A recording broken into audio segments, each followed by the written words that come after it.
Hello friends, तो मैं again आपके सामने हाजिर हूँ अपने इस वीडियो के साथ। आज हम एमएस एक्सेल में सीखने वाले हैं फार्मूला बार के बारे में।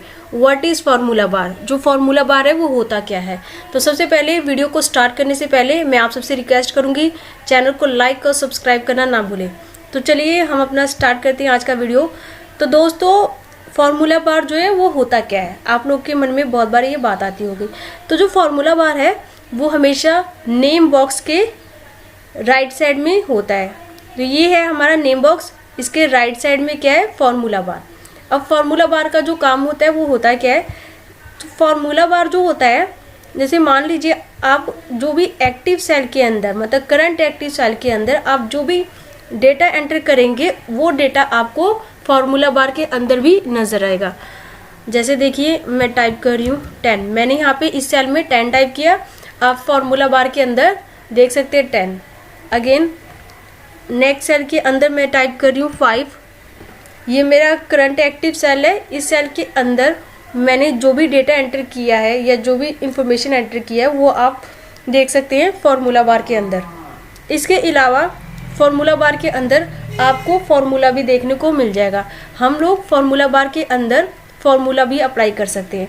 जैसे कि अगर आपको पहले तो आपको वो सेल सेलेक्ट करना होगा जहाँ पे आप रिजल्ट देखना चाहते हैं। तो हमने जैसे मान लीजिए मैंने ये सेल सेलेक्ट कर रखा है, A4 सेल को सिलेक्ट करके रखा है। तो अब हम फार्मूला बार के अंदर आपको मैं एक फार्मूला अप्लाई करके दिखा रही हूँ। जैसे इक्वल का साइन डालेंगे हम। सबसे पहले फार्मूला जो होता है हमेशा इक्वल के साइन के साथ ही स्टार्ट होता है। इसके बाद हम इन दोनों नंबरों का एडिशन कर रहे हैं। तो यहाँ पे मैं सेल एड्रेस लिखूँगी A2 प्लस A3। तो आप देख सकते हैं फार्मूला बार में दो चीज़ें होती है। एक तो आप देख सकते हैं जो हमने करंट जिस सेल के अंदर होते हैं, हम जो भी डेटा एंटर कर रहे होते हैं वो आपको फार्मूला बार में नज़र आ जाएगा। जो करंट एक्टिव सेल के अंदर जो डेटा आप टाइप करते हैं वो आपको फार्मूला बार में नज़र आएगा। और दूसरा आप यहाँ पे फार्मूला भी अप्लाई कर सकते हैं। तो मैंने यहाँ पे फार्मूला जो है अप्लाई किया। अब मैं एंटर की प्रेस करूँगी। जैसे ही मैंने एंटर की प्रेस किया आप देख सकते हैं A4 के अंदर यहाँ पे रिजल्ट आ गया 15। जब मैं इस सेल को सिलेक्ट करती हूँ तो इसमें जो डेटा है, करंट डेटा जो भी है वो आपको एक्टिव सेल के अंदर जो डेटा है वो आपको फार्मूला बार में नज़र आ जाएगा। और दूसरा हमें यहाँ पे फंक्शन नज़र आएगा।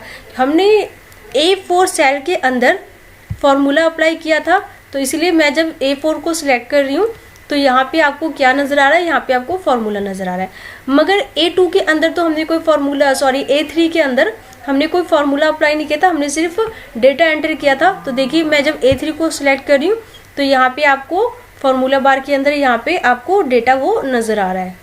तो फार्मूला बार का दोस्तों यही काम होता है, आपका जो भी करंट एक्टिव सेल के अंदर आप जो भी डेटा एंटर कर रहे होते हैं वो आपको फार्मूला बार में नज़र आएगा। दूसरा आप फार्मूला बार के अंदर फार्मूले को अप्लाई कर सकते हैं।